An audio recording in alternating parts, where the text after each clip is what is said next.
വീഡിയോയിലേക്ക് സ്വാഗതം. മഞ്ഞൾ നടാൻ പോവാണ്. ആദ്യം മഞ്ഞളുടെ ഭാരം എടുത്ത്, പിന്നെ അതിൻ്റെ മുകളിൽ മഞ്ഞളിൻ്റെ എന്തെടുത്ത് ഭാരം, അതായത് ഇതെടുത്ത് തടം എടുത്തു. പിന്നെ അതിൻ്റെ മേലെ കുഴിയെടുത്ത്, കുഴിയെടുത്തതിന് ശേഷം മഞ്ഞളിങ്ങനെ ഓരോ കഷ്ണം ഇതിങ്ങനെ വെക്കുക. ഇങ്ങനെ ഇങ്ങനെ ഓരോ കഷ്ണം ഇങ്ങനെ വെക്കുക. ഇനി വേറെ കാര്യം, അത് കഴിഞ്ഞിട്ട്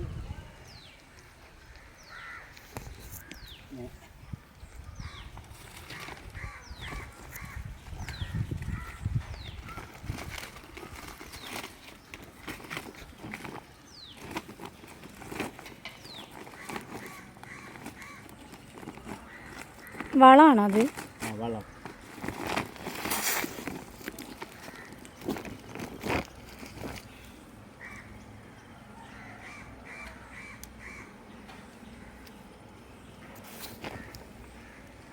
ഇങ്ങനെ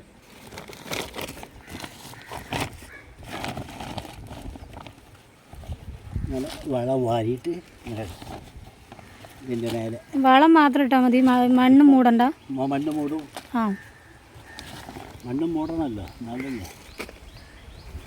ഇതെന്ത് വളം? ഇത് ചാണകം. ചാണകം മാത്രമേ ഉള്ളൂ. അതിങ്ങനെ കര ഉടയ്ക്കാതെ ഇങ്ങനെ മൂടും. കര ഉടയ്ക്കാൻ പാടില്ല. വെള്ളം ഇതിൽ പെയ്യുന്ന വെള്ളം പുറത്തേക്ക് പോകാൻ പാടില്ല. അപ്പോൾ ഇങ്ങനെയാണ് മഞ്ഞൾ നടുക. ഇതിന് എത്ര ദിവസം കഴിയുമ്പോൾ ഇതിൻ്റെ ഇതൊക്കെ വരും, മുളയ്ക്കാൻ തുടങ്ങും? ഇതൊരു മാസം കഴിയുമ്പോഴേക്ക് പൂർണ്ണമായിട്ട് മുളയ്ക്കും.